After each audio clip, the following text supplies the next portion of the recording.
Hello, my name is Professor David Margel. I'm a urologist. I specialize in prostate cancer. I do a lot of genetics in prostate cancer, but also precision treatment and diagnosis.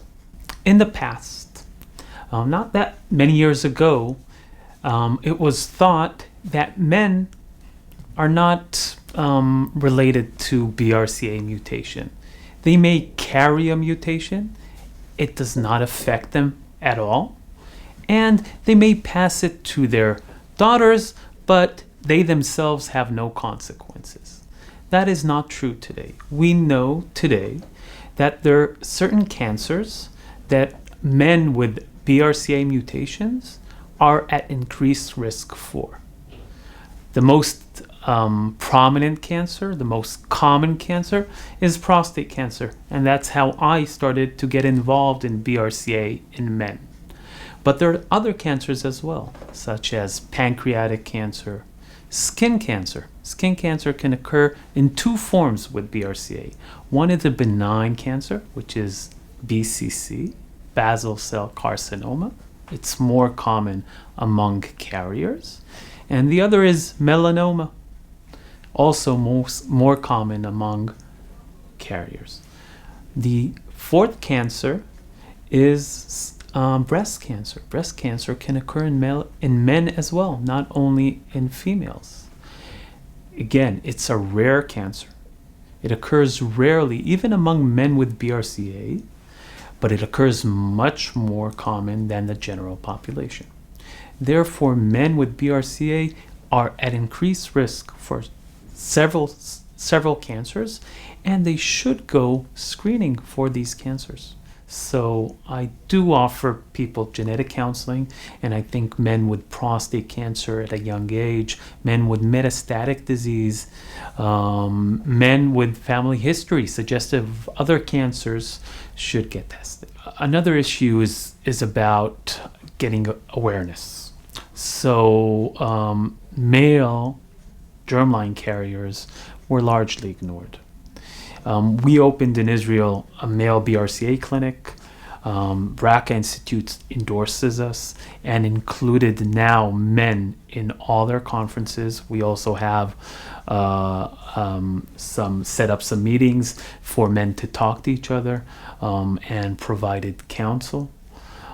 So I think now it's becoming more and more acknowledged that not only women should be tested, and that men, if tested, have a home and can come to somebody for counseling. So luckily men have a lower risk for cancer than women. And in large, we want to live, right? So you can't always worry about your risk for cancer. You should take measures that are cost effective, are not very expensive, and do not interfere with your daily life in order to prevent what can happen, and if it does happen, detect it at a time where you can treat it. And that's the whole point for our male BRCA clinic. So we do annual checkups, and we do it in very simple ways. Some blood tests for biomarkers.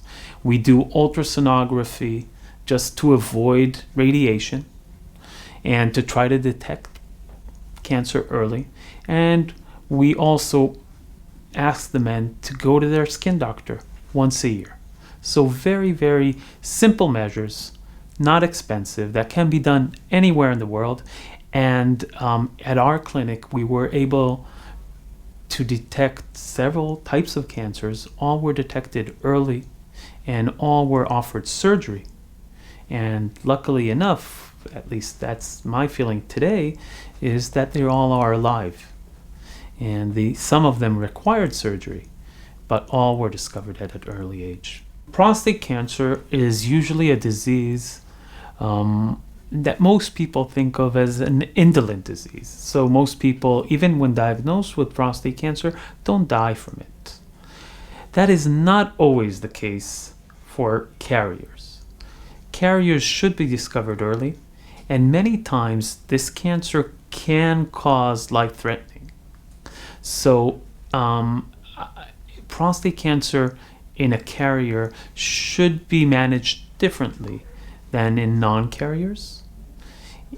The whole question whether to screen or not to screen for prostate cancer is not relevant in the case of BRCA carrier.